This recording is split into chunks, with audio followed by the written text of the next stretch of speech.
1 in 4 people in the UK will die from cancer. There are many reasons for this, but there is one that some people would rather you didn't know about. Electromagnetic radiation that comes from the Earth could potentially be responsible for many of the health problems facing the modern world.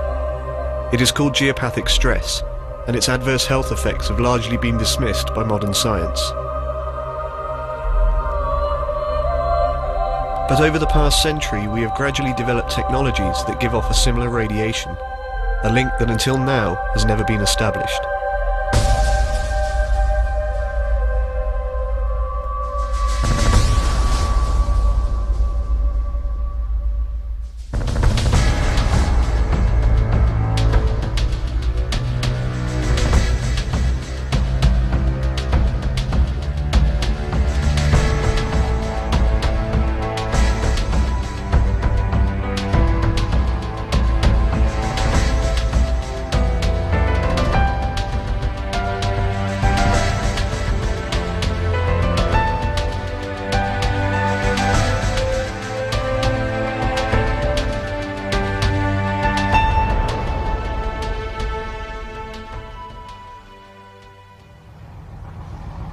And it's just coming up to 9 minutes past 11 on this Thursday, the 10th of October. It's good to have your company, and our phone line is open to you on 053 45 222. And let me tell you that for the rest of the programme, we're very much concentrating now on geopathic stress, because joining us in the studio is geopathic stress diviner Brendan Murphy. Brendan, you're most welcome once again. Good to have you with us. I suppose before we get into that too much, I just want to find out what's been happening since you were last on the programme. We have done several tests for different crowds. I've done them for three different cancer organisations now, and in all cases have showed up with 100% accuracy where the people have been sleeping, that they actually were sleeping over geopathic stress lines. We've come to Ireland to meet Brendan Murphy, a dowser who spends his days looking for geopathic stress and telling people to move their beds. It's a simple problem with a simple cure, but as we discovered over the past 18 months, a simple cure is not always desirable. The consequences of geopathic stress becoming common knowledge are far-reaching. I found I could locate these lines very easily, and in particular where there were serious ones, in other words where there were serious lines of geopathic stress, you will always have or have had serious problems in that bed. Alan McGuire from South East Radio asked me would I go on radio, speak about this. I said no initially, because I didn't want to, because neighbours of mine didn't know I was doing this, and friends of mine, and you know yourself, you go around with 2 pieces of wires telling people to move beds around, it wasn't acceptable, like you were considered to be a little bit of a loony. I was hesitant to do it, but because I felt so strongly about it, I said right, I would do it. I was very cynical, and the first thing I did was I went out to record houses with him. I also found out a few houses where I brought Brendan to them where he didn't even know where we were going, didn't know the name, didn't know the location. I picked him up and brought him from his car to an address he had no idea where we were going, just so I could test him out. And his accuracy when it came to defining what the problems were in the household, all based on his knowledge of geopathic stress, was staggering. This is the home of Larry and Mari Devereaux. Larry's first wife died of breast cancer, and now Mari has been diagnosed with the same problem.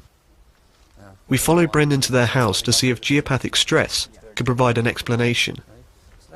As we went around the outside of the house, Brendan found 2 strong lines, one of which ran straight through their bed. I'd never ever would have dreamt for the second time around. Do you know what I mean? I know. It really is more than a coincidence. Yeah. You know, to say like never strikes twice, but unfortunately they did hear that. My first wife had that operation in 1981 with the same operation. Same complaint. Same complaint, yeah. And we slept in the same, not the same bed, but you know what I mean? Same room. Same position. Same position in the room. Yeah. Yeah. And you have diabetes. Yeah. Because the centre of the line is actually coming up through your stomach. Yeah. And up across you then, like that, Mary. And the width then takes your whole upper body, and it takes your upper body. You know, so you'd want to move it actually further than that, would. Yes. Brendan's work is based on the findings of Gustav Freyer von Pohl. This wealthy German baron provided the first conclusive study on geopathic stress in 1929. In the presence of the local mayor, he doused an entire German town called Vilsbiburg. and marked all the lines on a large map. Searching through the death records, von Pohl discovered that the beds of all the cancer victims were directly over geopathic stress lines. This was the first time a study clearly demonstrated a link between exposure to electromagnetic radiation and ill health. But whilst the German Central Committee for Cancer Research took this seriously, elsewhere in the scientific world, the existence of geopathic stress was largely ignored. Its origins were not widely understood. But in 1954, the first scientific explanation came from a German scientist called Schumann. He discovered that the Earth vibrates at a very low frequency, which creates waves of electromagnetic radiation that bounce between the surface of the Earth and the outer layers of the atmosphere. Schumann waves, as they are now called, are beneficial to us. All life has evolved within this natural energy field. But any changes to it can have serious implications for our health.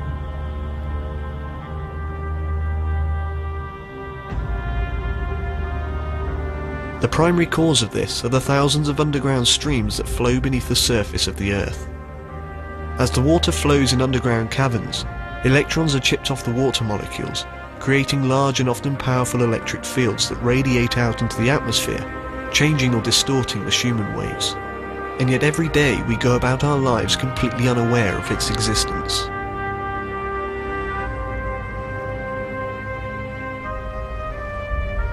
We'd been impressed by Brendan's accuracy at Larry and Mari's house, and had set up another house for him to dowse.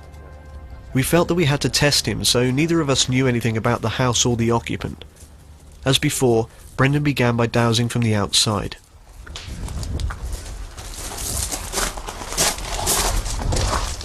There's one in here.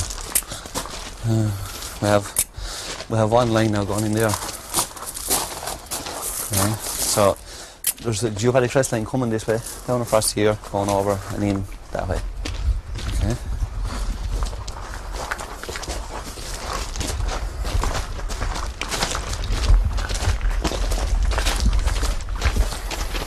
Here we have another one. Now, second one here running parallel, coming this way, coming up across this way. Okay. I've been divining now, or dowsing as it's called in the continent, for the last 6 years.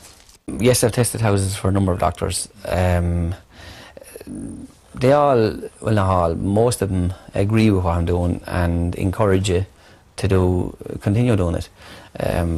Some of them are very convinced now because they actually have told patients to get their houses tested. Now, right, now there's another one. Right, that's going to run right up through the length of the house. Right. Right, which means that where that crosses with the other two lines are going to be a strong point. It's going to create two vortexes, yeah, right. where to cross. Right. Okay. I have been sleeping here almost 5 years now. I mean, he was spot on and even from outside the house he had picked up on. I mean, I knew from the moment he said, the very first line he picked up on and pointed where it was going in the house. I mean, I knew I was in trouble because it was exactly crossing across my bed. This is the width of that line, okay? So that line comes out to here. Right, so it's a couple going of foot wide. 2.5 feet wide, going straight up that way, okay? So that's coming right up. Say if you sleep on this side of the bed, it'll be coming up through your left side and right up through. I'm barely over a month back from the hospital. I've had a very major operation called a neck dissection, where they take out all the muscles of your neck and the glands. Now, that's the width of that line, right? So that line comes out, the outside of that line is there, with the centre in here, in this area, and then the other part goes into the wall, okay? So the actual vortex is missing where you sleep right now, right? Well, not by enough. Not by enough, no. Well, no. you see, I did actually sleep in against that wall. The head of your bed was in further? Yes, the head of my bed was in further, and because if I woke during the night, I was bashing my head off the thing. I moved it out, you see, so I'd have that little bit of... So, I mean, I'm actually only about 6 months out from the wall.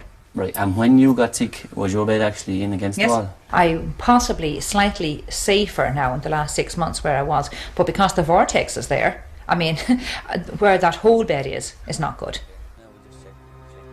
I am not a threat to anybody apart from maybe the pharmaceutical companies. Like, if you don't believe there's any difference in sleeping here and sleeping over this side, it can do you no harm if you say there's nothing different in it. But like, I have hundreds and hundreds and hundreds of cases where I can show from moving a bed from one side of a room to another can have serious implications on your health. We contacted over 50 medical research organisations to find out if they knew of any research in this area.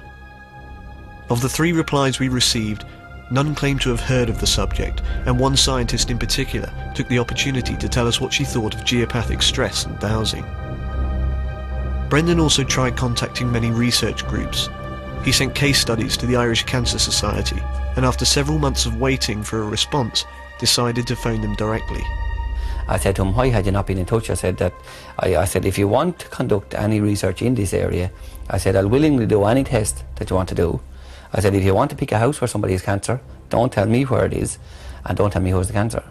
And I said, I'll test the house free of charge. I said, I don't want my name disclosed, and I don't want any money for it. I said, I'm not looking for credit. I said, all I want you to do is to fund some research in this area. She said to me that, do you do this with 2 pieces of wires? I said, I do. And she says, that's very unscientific.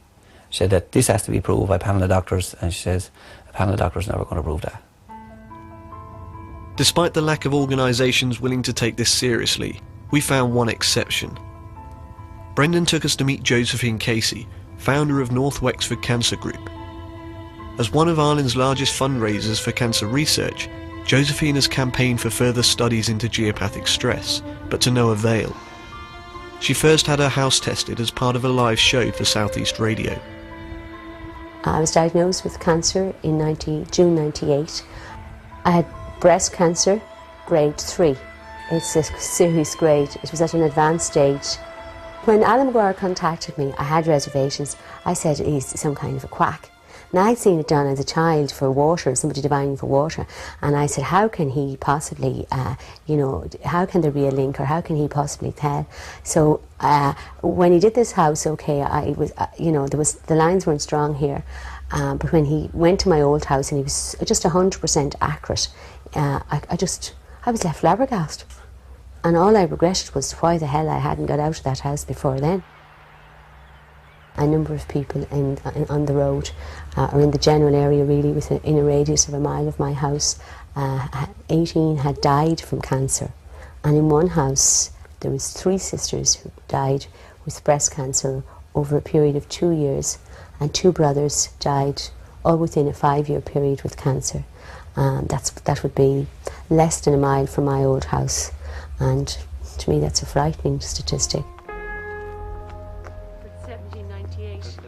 We met Jimmy, the only surviving member of the family.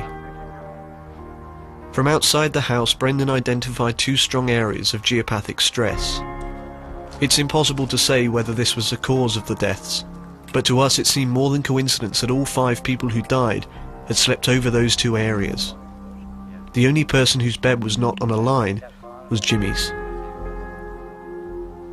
A short distance away, Josephine took us to her old road. Almost every house had someone suffering with cancer. Almost every house had strong geopathic stress lines running through them. Even more frightening is that in a nearby parish, every single house has at least one person suffering with cancer. One thing is certain: incidents of cancer on this scale cannot be explained by current medical knowledge. I was a bit sceptical in the beginning because you hear so many things, and when you've been so ill, it's just so hard to believe that, a line under your bed can make a difference of life or death. I mean, I would be prepared to do anything to try and convince, everybody that this test is worth having done. We went to meet Anne Hardy, a medical historian for the Wellcome Trust in University College London, who could perhaps give us an insight as to why cancer rates are so high. I find geopathic stress a very interesting proposition. Throughout modern history, at any rate, historical epidemiologists like myself, and indeed practicing epidemiologists, have been puzzled by disease clusters. And geopathic stress would offer one explanation for why some disease clusters for certain diseases happen. The growth of cancer disease in the 20th century has many causes. In the first place, people are living longer. Life expectancy in 1900 was about between 40 and 50 years for most people. Now it's 70 and more, and cancer is a disease of aging, so that the longer people survive, the more people will develop cancer. So that is one consideration. Cancer may well be a disease of aging, but that doesn't explain how childhood leukemia has become the biggest killer of children in the Western world. If geopathic stress is an explanation for this, then it's exposure to electromagnetic radiation that is causing the damage. From a variety of nations gathered under one roof to a place where sensible people, irrespective of their nationality, spend approximately 1/3 of their lives in supine bliss. After watching Brendan, we were convinced that certain illnesses have more to do with where you sleep. So we went to the largest sleep laboratory in the world at the University of Surrey to find out a little more about what happens to our bodies during the night. Today what we're doing today is with a technique called polysomnography, whereby we're measuring the electrical activity of the brain and associated muscles and such, and also the eyes, to give us an idea of what's occurring during this patient's sleep.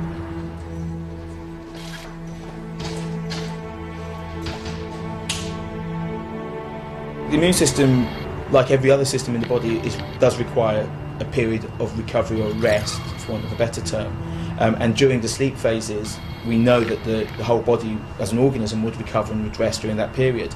Because what we do know is if you're sleep deprived, or if your sleep patterns change significantly, what can happen to your immune system is that it will change and it will not be as functional as normally as you would like it to be, and thus you are more susceptible to things such as coughs and colds.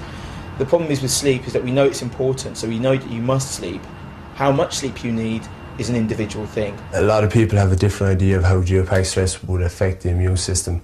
Geopathic stress is tied in a lot with sleep, because that's the time you're going to be in the stationary phase for maybe 8 hours, and you could be affected by this. Killian is a biochemist, and for the past 4 years he has worked closely with Brendan to try and establish a scientific basis for the effects of geopathic stress. What geopathic stress does is an area of amplified radiation, electromagnetic. It can impair immune function. Cells are forced induction, they can't operate, they can't scavenge as well for bacteria, virus, etc.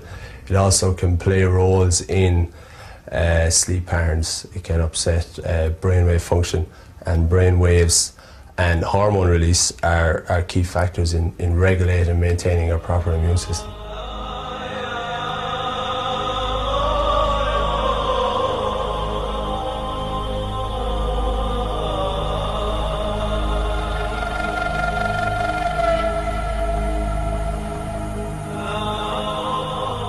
We've found that when you sleep in those areas where there is a strong geomagnetic anomaly, then you're much more likely to suffer ill health. What happens at night is that the electromagnetic environment is quietened enormously. For a start, the sun has gone down, and that's a big source of electromagnetic radiation, so that's out of the way. When you go to sleep, your muscles quieten down, and all the electrical activity of the muscles therefore ceases. So you've got at night and when you're asleep what are called optimal signal-to-noise conditions. And at those moments, the brain then starts up, increases its amplitude enormously, and starts powering out rhythmic signals. Every day we lose about 500 million cells, and in order to stay healthy, our bodies must replace them. This happens at night when electric signals from the brain are sent to the cells, telling them whether to divide or not, a process called mitosis. If the brain can't send the signals to the cells because of some other noise, it may not be the sun, that may not be there, but other things creating noise, like geopathic stress and anomalies, creating electric fields, they are like noise to the brain, then the brain has to either up the amplitude to make the signal clearer, or the cells don't hear it. And if the cells don't hear it often enough, they don't perform, they don't replace themselves or split into two, they just stay the way they are. And that means we're not healthy. Now you can see that over time, with chronic exposure, a situation can arise where the body is no longer a complete body anymore. And that is another description for ill health. Roger Coghill has run an independent laboratory for over 20 years, specialising in the effects of electricity and magnetism on organic life. Being independent allows them a freedom of speech that most scientists don't have, due to the fact their jobs often rely on government or industry funding. You know, biologists trying to catch up. The first time we really understood that the brain issued waves was only in 1929. It's about the same year that von Pohl was carrying out his experiments in Bavaria. We still don't know a lot about brain rhythms. We only found out the importance of those rhythms for cellular activity in about 1998. Parts of the brain, a specific part of the brain in human beings, is very sensitive to electromagnetic energy, such as geomagnetic energy. And it's called the pineal gland. Now this is a tiny little pine cone shaped organ in the brain which is responsible for the secretion of one specific hormone. It actually makes more than one, but we don't know much about the others. But it certainly makes a hormone called melatonin. These hormones are used widely for cellular repair, immune function repair. But melatonin is a particularly important one, as there's been a lot of research, clinical research done to show it has a very, very strong anti-tumour promoting agent. Now there's a lot of argument about melatonin, but let me tell you what the real situation is. Melatonin is a cancer-stopping agent. It's what's called an oncostatic agent. It's also a very, very powerful antioxidant. But the thing about it is that the pineal gland only makes it when the conditions for sending signals between the brain and the body are optimized. It won't make it unless they are. So when the sun's in the sky and it's bright light everywhere, the pineal won't make melatonin. It's very interesting. It's a clue to us. It only makes it when it's dark at night, and when you see a tenfold rise in the secretion levels of melatonin from the pineal gland. The lack of melatonin in our bodies could have a devastating effect on us. But there are also other ways in which exposure to electromagnetic fields such as geopathic stress could cause ill health. Some of our cells need energy for different things. For example, our immune system needs energy to detect pathogenic materials inside the body, infectious invaders like bacteria and viruses. And if those white blood cells which do that job can't develop the energy they need, then they can't do their job properly, and therefore they can't defend us against things like cancer. So you can see there is a direct connection now between applying a chronic moving magnetic field, such as you would find in geomagnetic areas of stress, and the body's ability to defend itself against infection and disease. Now what we see here are the stained cells which are dead, like this one is a dead lymphocyte, and the live cells which are white. There's a white one there. And if we look around the slide a bit, we see here's another white one. Now watch this white cell carefully. At the moment it's alive and well. Now we apply an electric field to it, and watch what happens. What is going to happen is that the cell, which is currently intact, will burst, as it now is, spilling out its interior. The interior is being stained blue by the dye, and the dye has also now penetrated the interior of the cell, so this one is as dead as this one.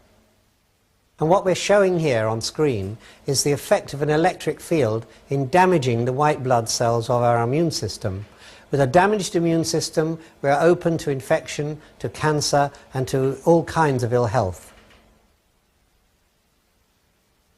My first exposure to this whole area was I was at a house one night with Brendan Murphy, and he started discussing geopathic stress, and the explanation sounded very plausible, and he then proceeded to produce 2 copper rods and walk around the room with swinging rods. So I laughed. I thought it was a load of crap, really. I really did laugh. I laughed my ass off at it, really, but yeah, but as he explained it further, as he supplied literature, as he developed a skill for it, he started dealing with people that were affected by it, and he started compiling his statistics and his research. He couldn't really ignore it. I don't think the ability to divine or douse is a gift. Every single person that I know of on this earth has that ability. Like, if animals in a field can instinctively know where they are, we are basically animals. We're just of a higher intellect. But what would be a gift, or what I would consider to be a gift, is to be good at it. People are all too quick to dismiss it as a hoax or a money-making scheme or etc. But if you had a device you could put two AA batteries in and it would make a nice little beep and tell you you've got geopathic stress, it would be perfectly acceptable.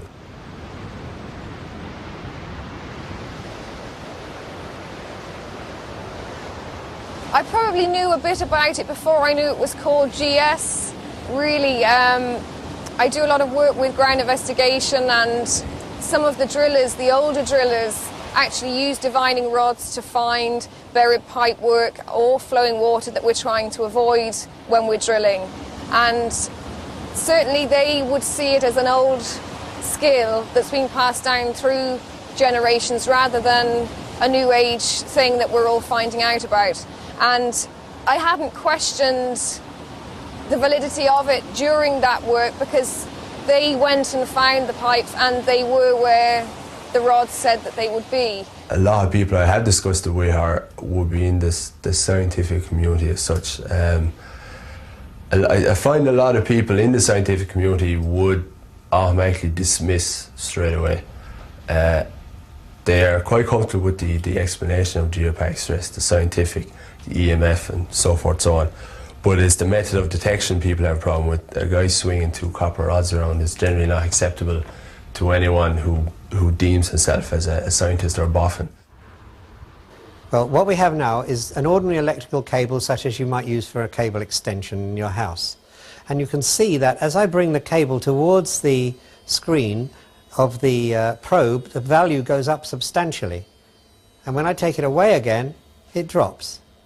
So that is an electric field. But now watch what happens when I bring a magnet into the same value.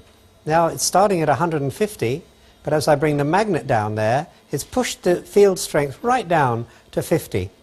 You see how the magnetic field affects the electric field, and so it is with our bodies. When we have an electric field coming from our bodies, and we walk over a piece of ground where the magnetic field has changed, then that magnetic field changes the electric field in our bodies. Like, if this instinct is inside every one of us, well, then we need very little. Like, the wire is not going to be the instrument to measure it. It's your body, and it's your body's reaction to these energy fields. It's that makes the rods move. Now meet Catherine Brent of Devon, Cornwall. Has located 300 deep boreholes and has been right 98 times in every 100. It has to be said that I did meet with some opposition, not only from listeners who felt it was a scam and how dare I promote such a thing, but even people within the South East Radio organisation were quite sceptical. People who naturally felt that I was being sucked into this. There are some people who don't believe in diviners. They say that you can get water anywhere. And I know for a fact that that's not true. You can't get water anywhere because I've been brought to several places that they can't get water, or that they couldn't. In Barbara's case there in particular, it was an interesting one, like, because I had no idea that there was a well there. I couldn't possibly. Right in through their door and right up across and out and up that way. Yeah, okay, so I... Actually, there's another one. Right. Now, that one. I have to tell you now, Brendan, you're right over a well there. Will that affect it? The actual well is there. Here in the middle floor? In the middle floor. There's a long story behind that, but that's where it is. Well, your water is contaminated in. Is it? Yeah, there's some impurity in the water. That's actually the line then that's coming through your bedroom. Where's the well? Get up with me. There's the well. Alright. Have you had your water tested? Yes. Is there anything irregular? No. No, nothing at all? Nothing. She said my water was very good. I don't mean it need not necessarily be bacterial now. Is there anything lime or iron? Lime? Yes, there's a lot of lime. A lot of lime? A lot of lime. I had a dowser in originally to find the well, and he had picked the spot, and Brendan, picked the exact same spot without knowing the well was there. So it's interesting. It must be very strong. How does she do it? No one really knows, but scientists say that her body cells are unusually sensitive to physical and chemical changes in the Earth. All Catherine knows is that her reactions are so violent that she is sometimes pulled off balance and ends up flat on her face. 90% of the energy we use to live, to move muscles, to even to think, is created by a process involving electrons. If you try to tension your hands, white knuckles, you are deploying energy to hold those muscles in tone. And the molecule which the body makes in order to give the muscles the energy is called ATP, adenosine triphosphate. ATP is essential for life. Without it, we would die. It is created inside every cell in our body and relies on a process involving electrons. However, exposure to electric fields can have a serious impact on the production of this important molecule. If you bring a moving magnetic field near to your hands when they're under tension, you will find that the body can't make as much energy as it did before, so it can't maintain that same tension. If those hands, while they're clenched, happen to be holding a willow stick or a pair of divining rods, then influence on the muscle tone by means of ATP synthesis changes are bound to make the rods move or the stick twitch. And it's a technique which has been used effectively for generations, for centuries, if not more. We found this footage of American soldiers during the Vietnam War who had been trained to find enemy tunnels and landmines using only dowsing rods. During our time with Brendan, he told us about an architect called Daniel Robinson, who had designed many important buildings in Ireland.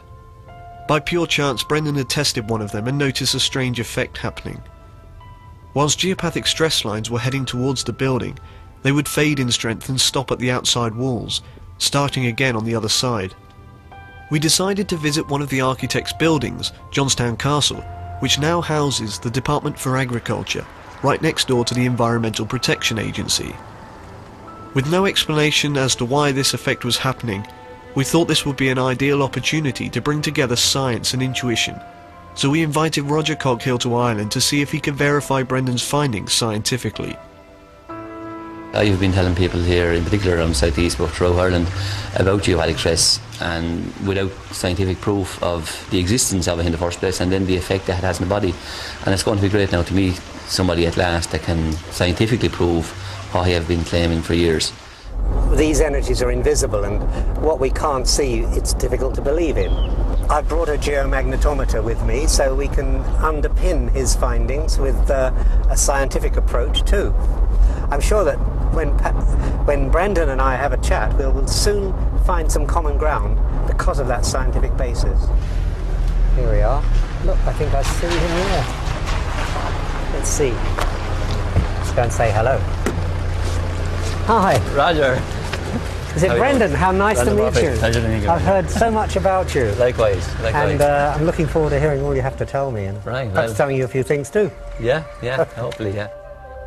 It was obvious from the beginning that although Roger and Brendan were from very different backgrounds, they were both speaking the same language. But Daniel Robertson designed this back in between 1810 and 1855, and he designed Castleborough, as I was saying also. But the same thing is here as is in Castleborough, whereas by the lines come from a distance at their normal strength. Yes. But as they approach the house, they decrease in strength. Really? And by the time they get to the boundary wall, the outside wall of the house, they actually stop completely. Really? So he knew something. He knew something that we have lost. We've lost. I just find this one now. Run over. Right. How interesting. So what you're saying is that people in this house might be healthier than normal. Exactly. Now, here's another one now. Right, so we've another one now going the opposite direction here now. Yes. Coming across this way, right down across. Oh, right. Here's something, That's Roger. interesting. Have you noticed this in places before? I have, and trees get gnarled roots, that's right, and bent shapes. Yeah. Yes, there was they tend to bend away, and fruit-bearing trees bear very little fruit. That's it. And the crack in the concrete here. Yeah. Exactly where the line goes absolutely through. typical. In our first test, we asked Brendan to find a geopathic stress line. Roger would then try to verify this with a geomagnetometer, an instrument that measures changes in the Earth's magnetic field. In the middle, right, so it's now calibrated to be in the middle. You see that? Yeah. You see that? You see that's the geomagnetic side of it. And that's exactly where I found the geopathic stress line. Yeah. So as I go away from the crack, the strength drops. Yep, and as I come back towards the crack, it goes back up. Reliably and replicably. That's science, you see. You can do it time and time again. If I came back 10 years from now and did this same exercise, you'd see the same thing. So these are your diving rods? Well, they are, but they're much slower than yours. At last, I've been proven that I wasn't talking rubbish. No, that's a completely scientific instrument. Right, so it could be a subterranean water moving or flowing in that direction. In that direction, or it could be a metal tube of some sort. It's more than coincidental that this is where I found the geopathic stress line, and this is where you're finding... This is absolute confirmation of that signal that you were receiving from the much more sensitive cells of your body and your muscles than this is capable of detecting. This is crude compared with any organic human body, living creature. Now that line has gone in that direction. Right. So Roger has spent his life talking about the kind of sensitivities that Brendan displays naturally. In our second test, we wanted to find out if the lines do fade in strength. Brendan found another line and marked 2 points 10 meters apart.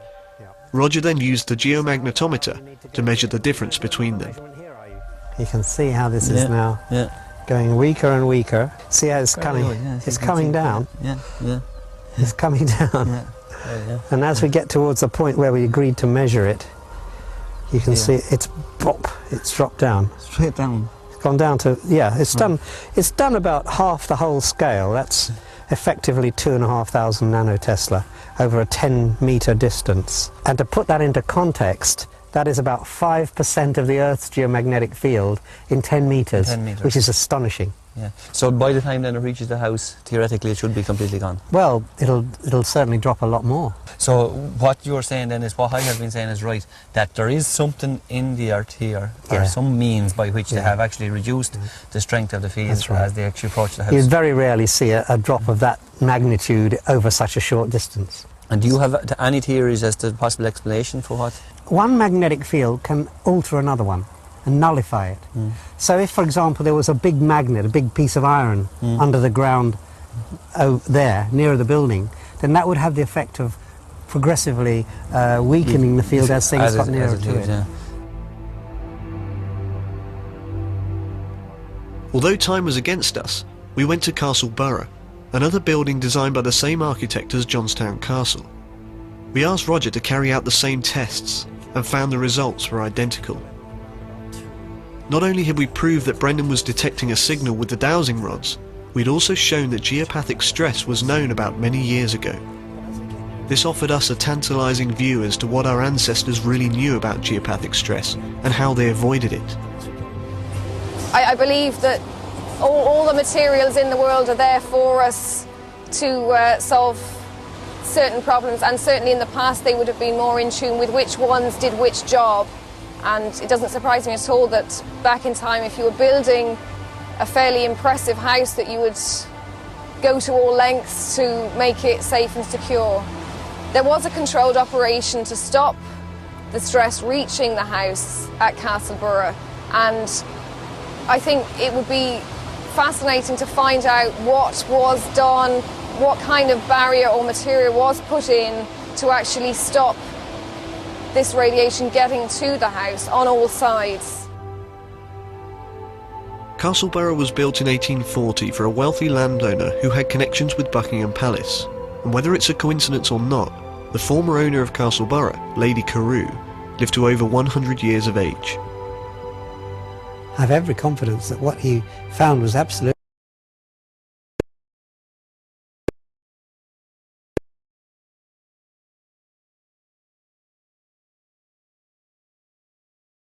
Have a look at these cubicles again and see if they're still the same ones affected and how the kettles are. We had heard time and again that animals had not lost their natural ability to detect and avoid geopathic stress. Unlike humans, they still trust their instincts. So we went to a farm to conduct a small experiment. Right, now here's one now. Right, so one coming across here. Yeah. Across here. Yeah, that was one of the ones you Yeah. marked last time, Brendan. Was it? Yeah. Yeah. Oh, there. That's 8 now in strength. Right, but should be strong enough, really. That is strong enough. Yeah. Yeah. Right, so now we're continuing. Right, here's another one now. Right. That one's going across now. An angle, you see. That's going across over down that way. Right in through this one. Now we have another line coming in here, which means that the two lines are going to cross in here. That's what they call a vortex, right? Yeah. This line is 8 in strength. This one is 7, which means that this one is 15. Yeah. So it's almost twice as bad as that. It's a combination of both. Yeah. Right, so that'd be a very bad one there. That's why none of them lie in it. Yeah, well, we had actually noticed that there was a couple of cubicles that the cows didn't lie in, and we were wondering the reason for that, you know. But the way it is on a farm, you're busy and you don't really take that much notice of them, you know. But there was one cubicle in particular that no cows lay down in, and that was the one nearest the wall here. We set up a time-lapse camera and filmed for 3.5 days continuously. The pen next to the wall had 2 strong geopathic stress lines running through it. As Brendan predicted, cows avoided the pen, whilst the others were in constant use.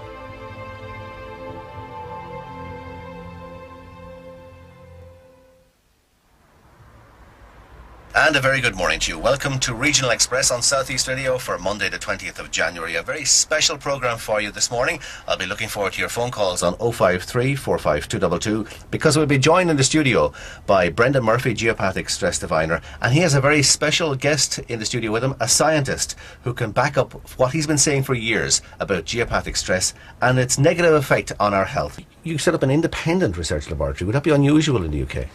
Yes, most of the scientific research is conducted in universities or in government-sponsored laboratories. We are unusual because we don't have any, how shall I say, vested interest in what we're doing.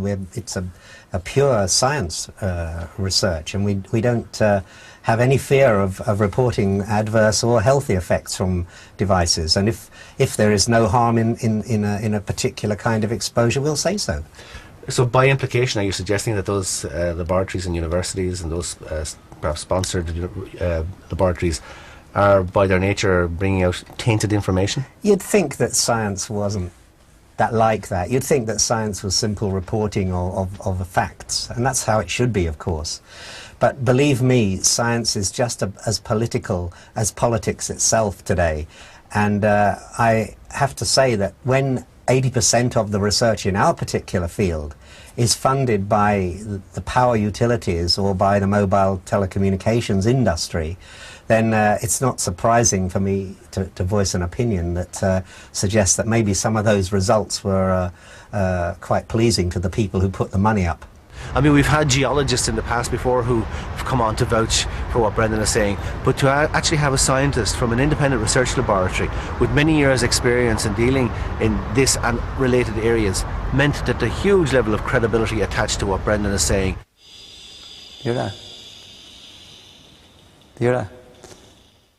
Brendan gave a public talk on the health effects of geopathic stress, which naturally led on to a discussion about modern technology, at which point he carried out a powerful demonstration using one of today's most popular devices.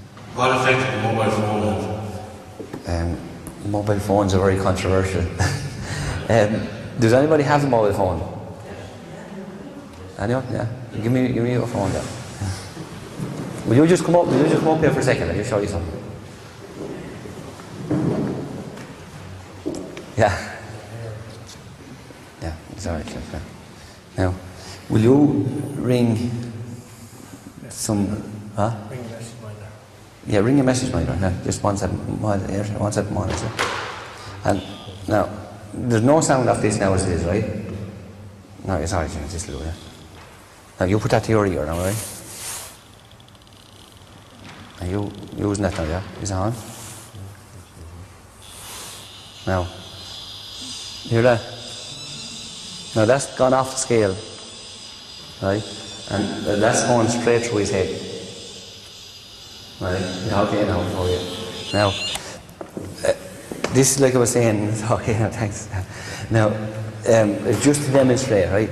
This is the Gauss meter, right? Now, I put this one ear and he put the phone at the other ear, right? Now that measures the level of radiation going through your head, right? And you can see it went off the scale.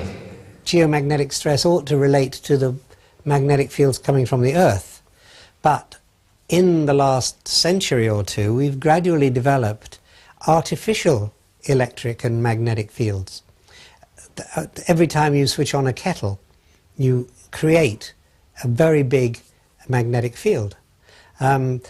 Electric ovens, storage heaters, domestic central heating, all of these new appliances create magnetic fields sometimes far stronger than those which the Earth would create. And studies in the literature now, in the scientific literature, show that time and time again people who are exposed chronically to those influences become ill.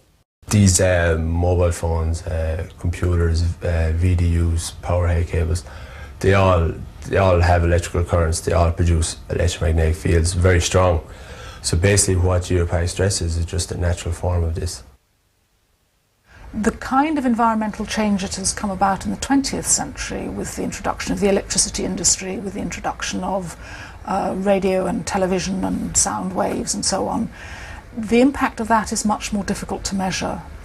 Medicine has regarded these kind of changes with suspicion in terms of generating disease for a long time. As I walk towards this 400 kilovolt electricity transmission line, I see the readings are rising. This is the electric field, gone up to 700, 800, 900, over 1,000 now, and still rising up 1600 and more volts per meter.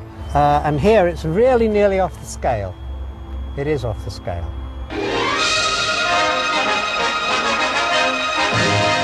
There's trouble in the air at Willow Farm Staines. A row over a pylon between farmer Thomas Jones and his son Bryn on the one hand, and the Central Electricity Authority on the other. The magnetic field under a power line is no greater than that of the Earth. The difference is that it's alternating. Because it's alternating, it's creating, however, an electric field. Now, the electric fields under power lines are something like 10,000 volts per meter. And we've never had any biological or evolutionary experience of that kind of strength. This pylon is one of 4 on the Jones farm, and the CEA have offered £155 for the damage done to the land. Farmer Jones wants more than twice that. The CEA promised to talk it over, but they take too long for the Joneses' liking. So eldest son Bryn uses his sledgehammer. Over £1,200 worth of damage in a few seconds. There's a lot of argument about it, of course, because, you know, there are many commercial interests involved. I mean, the power utilities have built all the way across the world power lines, and the cost of moving them away from homes or undergrounding them would be prohibitive. So they don't want to do it, and so one way of not doing it is to not admit that there is a problem. The same is true of mobile telephony. That as I speak, the position of the mobile telephony industry is that these weak radiations from mobile telephones are not a threat to health, not a risk to health. Hello, what's this? She may be dreaming, but she'll share the dream with her friends. The mobile telephone is something that has come in within the last 5 years. It's far too early to say whether these technologies are going to have any significant impact on levels of diseases like cancer. Mobile phones have become so popular that by 1999 there were 23 million users in the UK. It had first become one of the country's biggest industries, with 4 million phones selling in the Christmas period of that year alone.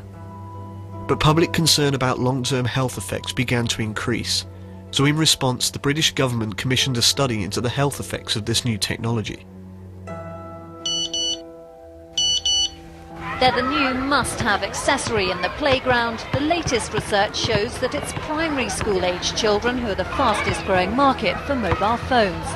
There's no doubt children want them, but what effect is it having on their health? 3 years ago, the Stewart Committee advised that more research needed to be done into the effect of radiation from mobiles on the brain. Today, ITV News spoke exclusively to the author of that report. He said he wouldn't let his grandchildren own one. This is a new technology. They've been on the go for a short time, and if there prove to be adverse effects, it's likely that children will be most affected. Today, almost 400,000 children in the UK between the ages of 5 and 9 use mobile phones. The Stewart Committee report concluded that the balance of evidence suggested no adverse health effects of using mobiles, but recognised there was not enough evidence at present to be certain, and so recommended a precautionary approach, particularly for children. In other words, they simply couldn't say whether they are safe or not. But a short while before the report was published, something unprecedented happened. Offering high-speed access to the internet as just one of the functions available on the next generation of phone. Today, bidders for the much sought-after licenses began talking big money. 5 licenses to operate the new phones have been put up for auction by the government. Some telecom bidders are expected to go as high as £1 billion to win one. For the first time, the British government auctioned the licenses for the next generation mobile phones, but they underestimated how much the operators were prepared to pay. For the 5 licenses, a total of £22.5 billion was paid to the government to ensure that future generations are watching the television and surfing the internet on mobile phones. Fortunately for the operators, the government report found no need to redesign their technology and lower emissions in line with international guidelines, which were 5 times lower. We contacted the National Radiological Protection Board, the body responsible for advising government on guidelines for exposure to electromagnetic radiation. Their spokesperson, Dr. Michael Clark, initially refused to give us an interview, but after further emails and phone calls, reluctantly agreed. However, since then he has ignored all contact and has yet to provide a suitable date for the interview. With no comment from the NRPB, we went direct to the mobile phone companies, who also refused to speak to us. Instead, we were passed to the Mobile Operators Association, a kind of press office for the industry. In a statement prepared for this film, the MOA had pointed out that 2% of all base stations, that's about 700, are located in schools. But they were also quick to point out that the 5 UK operators do not market their products to under 16s. Well, it's not as if they have to. Why waste time marketing to children when it's the parents who buy them? We asked them if it was responsible letting children use them, and they simply told us, parents need to weigh up the possibility of future unknown health effects against the tangible security benefits provided by the technology. This is about parental choice and responsibility, which neatly took away all the responsibility from the operators and put it right into the hands of the parents. This is a Gauss meter, just measures for electrical interference, electromagnetic fields. The only thing I do is test around the house for both geopathic stress and electromagnetic radiation. Now, you can find various causes of that. The most common for the electromagnetic would be, especially in bungalows, is that if you have a meter box, say, on the gable end of a house, and have that gable end is where the bedrooms are, and you have a head of a bed pushed in against that, you can find problems of the people sleeping in that bed because of the electromagnetic field that passes through the wall. And like the people, some people are under the impression that because that meter box is outside, that's not going to pass through a concrete wall. It'll pass through the concrete wall as long as it's not there. It's not a barrier for it. Simon Studholme was 13 when he died from leukemia, which was diagnosed 18 months after the family moved in. His father says electromagnetic field measurements by his bed were 20 times greater than levels American and Swedish studies suggest can cause cancer. Now, Simon was exposed to that for 22 months. Up to 10 hours a night, 7 nights a week. Nearly over 6,000 hours. On the other side of the door in the hallway was the electric meter, and his head was only a few inches away on the other side of the wall from that meter, over which, of course, the parents had no control. They weren't allowed to interfere with it. They couldn't move it anywhere. And he died after 22 months. Should we really be waiting for health effects to occur before we think about protecting ourselves? Haven't we seen this all before? What a comfort a smoke can be. Some artists find they can't paint without a puff. the film star would be lost without the added glamour of a cigarette. No, not a member of a secret society, nor a medicine man, but an asbestos shield for firefighting. The complete firefighter. The environmental use of asbestos is another example of the way in which new materials, new technologies are used, and used extensively, without a great deal of research having been done on their health impact or their consequences for health. The practical uses of asbestos are very numerous. At least 18,000 articles are made of it. It was certainly being incriminated by medical studies in the 1930s, and yet it took decades before the building industry, before national governments were convinced enough of the medical impact of this substance to limit and to eventually ban its use in building construction. Asbestos, which is still the cause of thousands of cancer deaths a year, is to be banned completely. The ban, which will be Europe-wide, will be phased in over the next 6 years. 5,000 people die every year in the UK from asbestos-related diseases. Considering its serious health effects have been known for the last 70 years, you may wonder why it will take a further 6 years to implement the ban. Well, Roger, if things can be quantified as simply as this and as scientifically as this, why then are the authorities not doing studies? Well, the way science is done today depends on what's called the peer review system. And that means that if you want to keep your job, you have to publish papers which have been reviewed by your peers or other experts in the same field. Yeah. And in a journal, the editor will send a paper which has been submitted for publication to other experts. If you think about it, that does nothing else than perpetuate the existing science. Because if you're an established scientist, and you've hundreds of papers to your credit for over many years, you don't want things to change, because if someone came along with a brand new idea which knocked all yours on the head, you wouldn't want that to happen. So you tend to not let new ideas get into the scientific armoury, and that is why innovative research isn't happening today. If you think of the consequences of admitting geographic stress as an important factor in generating disease, you're looking at enormous social and financial upheavals.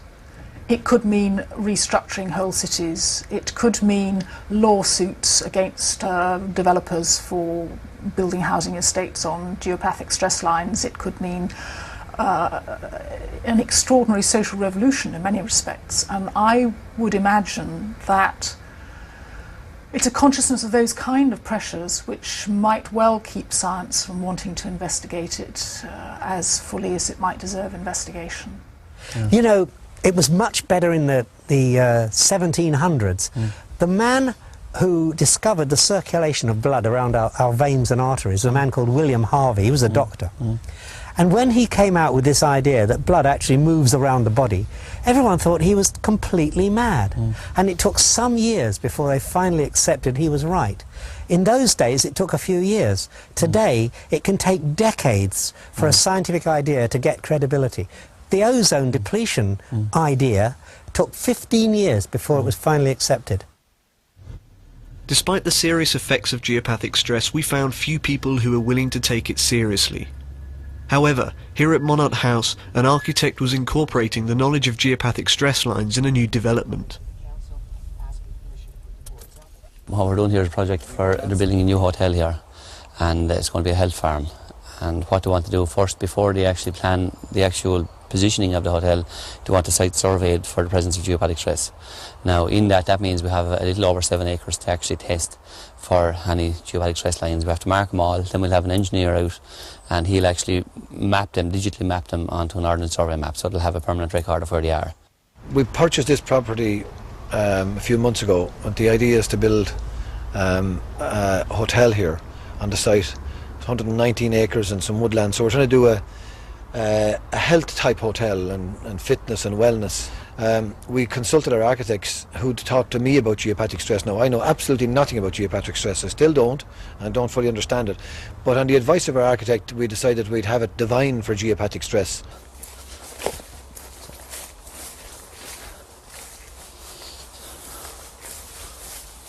Here we go again.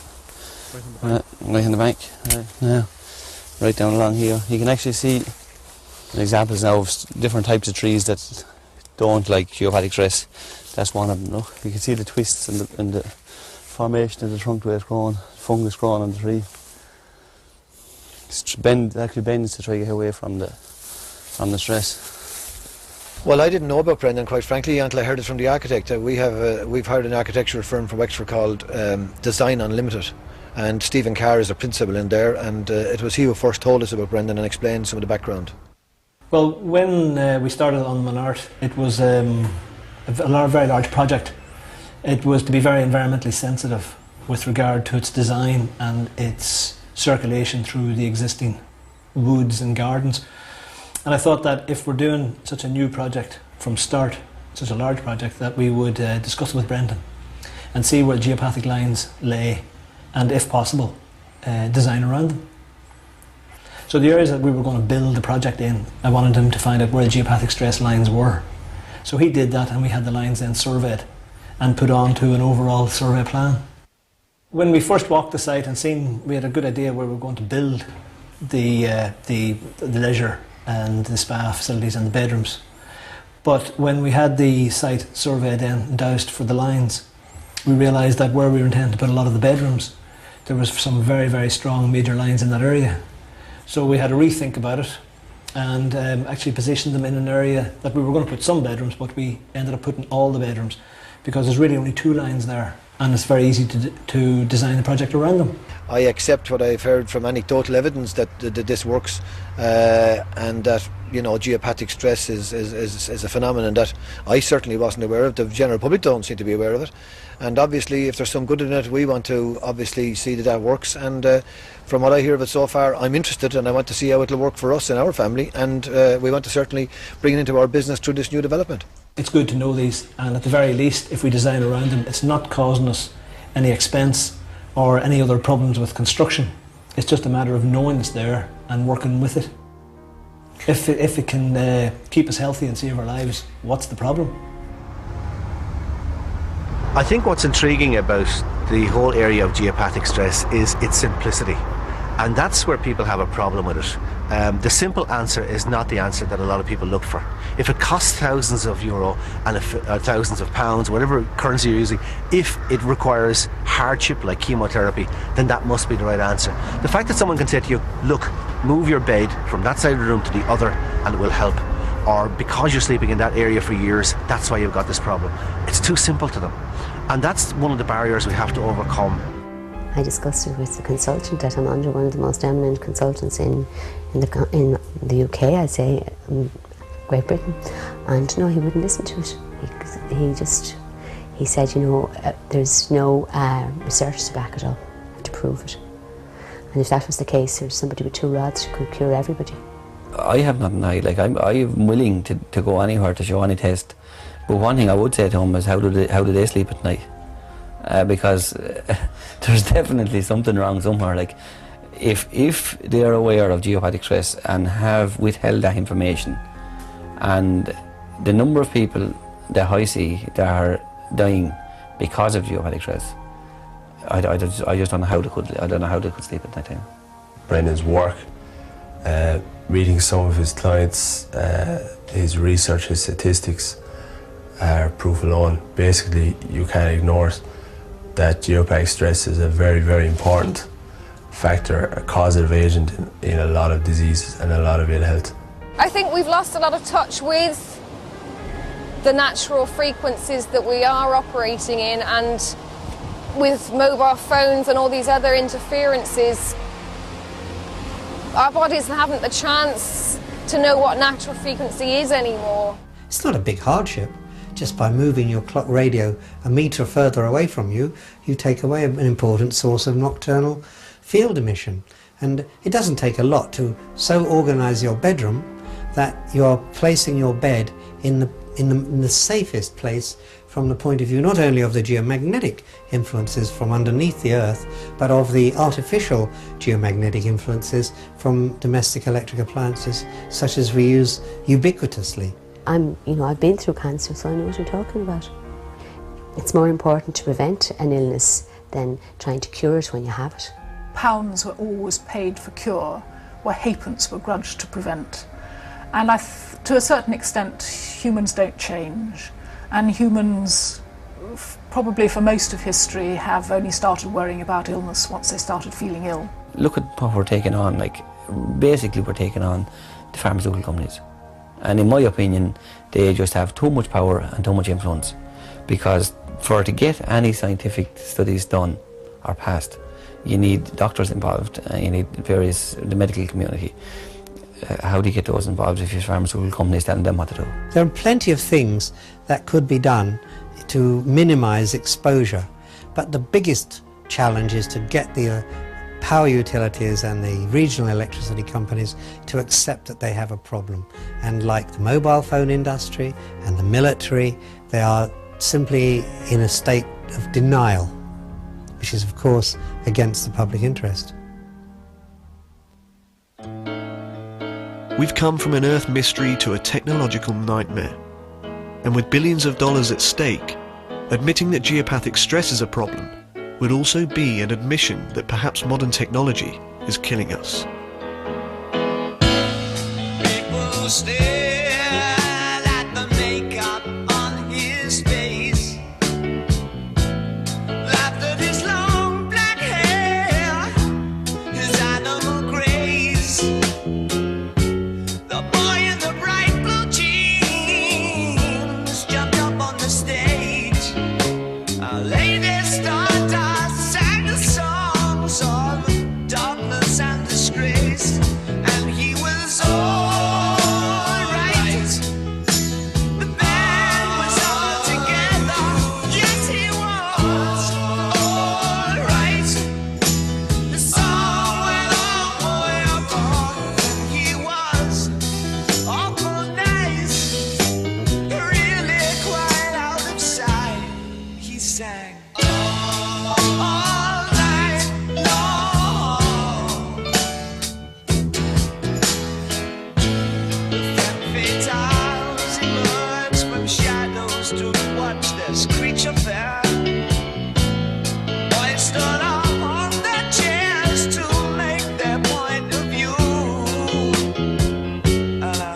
I smiled sadly for love I could not obey. Lady Stardust sang us songs of darkness and dismay, and he was all right. The band was all together. Yes, he was all right. The song went on forever, and he was awful nice, really quite out of sight, and he sang all night long. Ooh, how I sighed when they asked if I knew his name, for he was all right. His song went on forever. Yes, he was all right. The song was all together. Yes, he sang awful nice, really quite paradise. He sang all night long. Wrong song.